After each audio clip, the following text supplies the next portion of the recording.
All right, exciting week this week. Big home football game for our program. It's always exciting when we get to conference play, and certainly being a member of the American Conference, what kind of league we play in, the quality of the teams in our league, and so to start off with one at home, I think is certainly a big plus for us.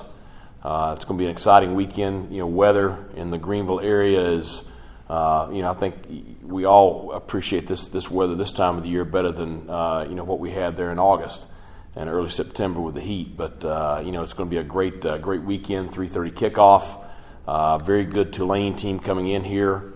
Excited to, welcome Pirate Nation back, for another home game.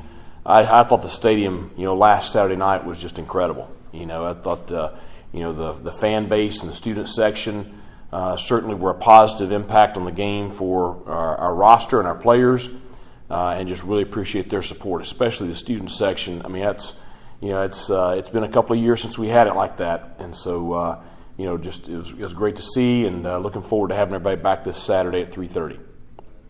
Questions?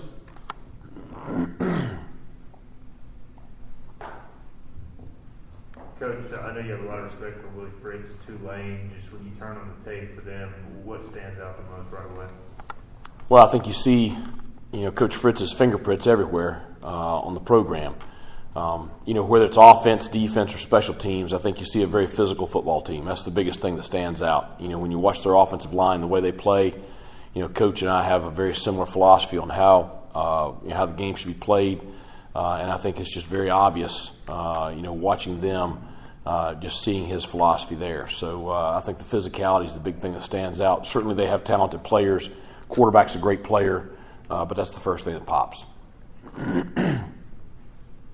With the quarterback in maybe a lot of facets, when you look at last year's game at all and draw on any of that, some of the success they had right. last year? Well, yeah, I think that makes sense to look at it. We have looked at it in detail. I think you look at the sampling from the first 4 games this year, and then you look at the stuff they did last year, because it is the same quarterback.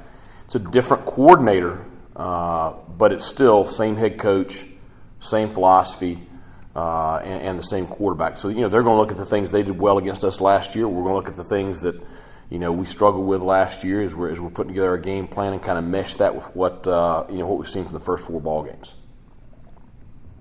Coach, you can talk about your punter a little bit. Punter of the week this week for the Ray Guy Award. Obviously, you don't want your punter of the week to be the punter of the week.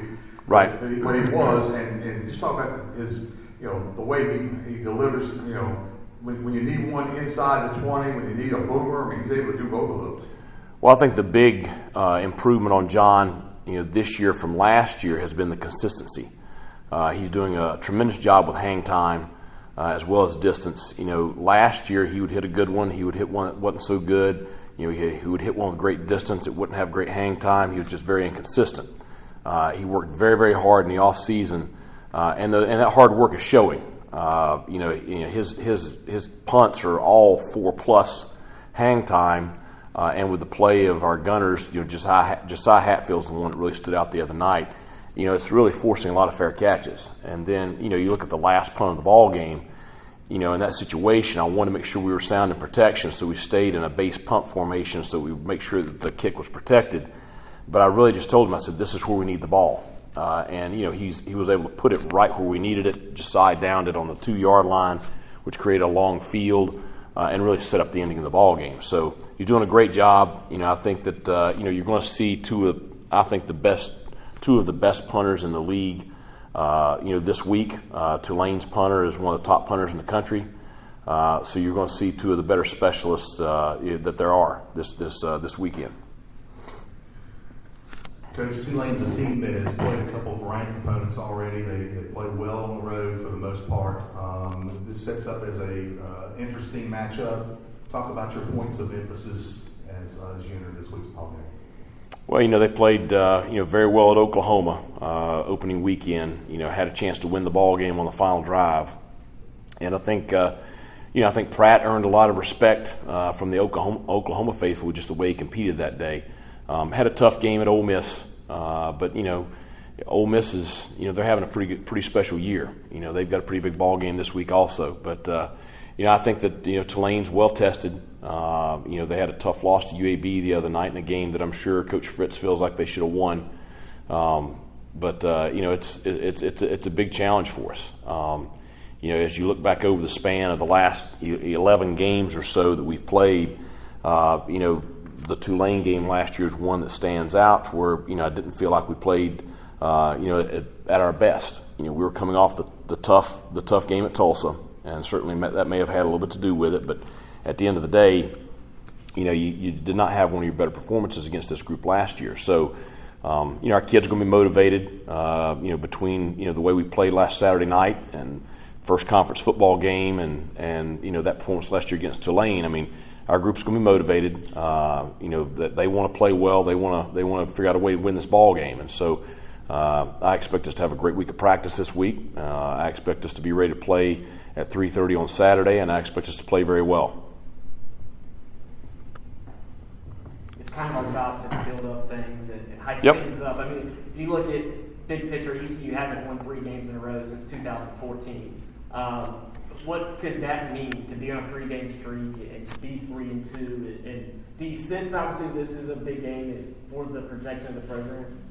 Well, it's a big game for a lot of reasons. I mean, and not to, de-escalate your question, it would mean we're 1-0 in the conference. I mean, that's what it would mean to win this ball game. And so it would mean we're 3-2 on the season. I think when you do look at big picture, I mean, it would be obviously a big next step. You look over the span, like I said, of the last 11 games, we've done some really good things. You look over the span of the last 6 games, we're 4-2. You're 2-2 to start the season. So you're seeing some positive things, big picture-wise. So, as far as that's concerned, then yeah, it's a big ball game for us. But the biggest reason it's a big ball game is because it's the next one. It's the conference opener. It's a home game. It's a conference opponent. It's a good conference opponent. It would be a quality win. But we got our hands full. We're going to play our tails off Saturday to have a shot. Coach, a couple of injury questions for you. Any update on Rob Vanderlyn, and then also Blake? I guess Rand Shore is dealing with something, and he came in and seemed to play pretty well for a handful of snaps. He's still not 100% though. I think Aaron's probably back to full go now. The big thing is him. He just has not been able to practice full speed for a couple of weeks, and you can't go out there and be prepared to play if you don't. And so I think the big thing for him is just having a great week of practice this week. I know that Coach Harrell was meeting with him earlier today, just about trying to get him back into the swing of things rotationally. Because obviously if we can get him playing at a high level, that just creates so much more depth for us defensively and allows us to do a lot of different things. With Rob, just don't really know the extent right now. We don't think it's too serious. But we'll know later this week. Coach, I noticed early in the second half, Trent Holler got some possessions at center. He looked really good live ball. How did he do with the pre-snap responsibilities at the center position? Well, Trent actually started the game the other night, so he played a good bit in the first half too, and he actually finished the game against Marshall. So, he's been in the rotation, pretty steadily and playing well. Avery has been playing well also. Avery was dealing with a little bit of an injury deal last week. He's back and he's fine now. But there's really not any drop off mentally between Avery and Trent. In fact, that's probably one of Trent's strengths. They're just a little bit different body types.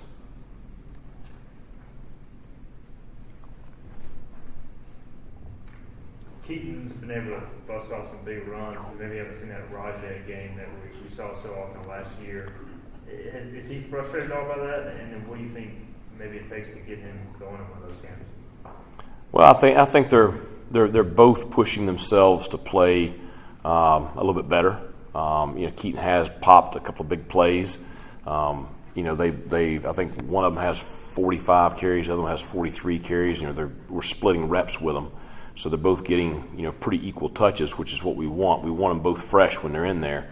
They both want to play better. Rajay obviously wants to be more productive, but Keaton does also. And I think that's something that's a big stress for us this week is and I don't want them pushing, to the point that they're too much. It's a feel thing in the run game. Now, both of them, we want them, getting vertical, running behind their pads, doing all those things. But we really need to, continue to bring them along with that offensive line as far as seeing the cuts and making the cuts and being decisive. I think those are the big things. Anything else, Kurt? 2 straight close games, 2 straight wins in those close games. Very character-building wins. How do you think that'll help you down the stretch when it really matters most? Well, it's. I think I'd rather win the close games than lose them. That's for sure. I mean, it's we've had our share of close losses in my first couple of years here, and so it was great to get a good road win at Marshall in a very tight, contested fourth quarter. I think if you're looking for a positive from last Saturday night, it's we did not play well. I'm not happy with the way we performed, but we found a way to win the ball game. And so you're obviously in a lot better space than you would be if you had lost that ball game. So I just think that, being in those late game situations, there's no substitute for experience. I don't care what kind of experience you're talking about. The more you're in situations and the more experience you get with them, the more comfortable that you are, in those situations as far as execution.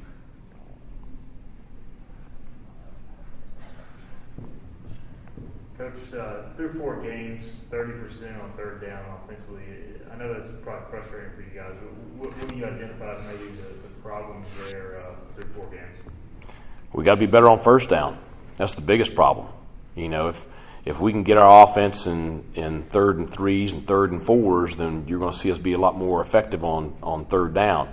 If we're going to be in 3rd and 9s and 3rd and 11s, then we're not going to be very effective. And those are the biggest issues. And it was the issue the other night is just, we've got to be more productive on the early downs, drive the football better.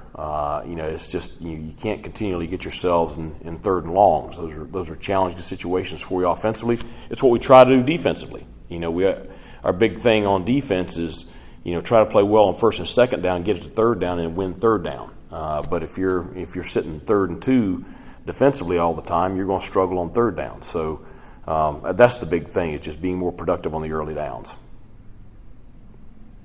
Any other questions for Coach?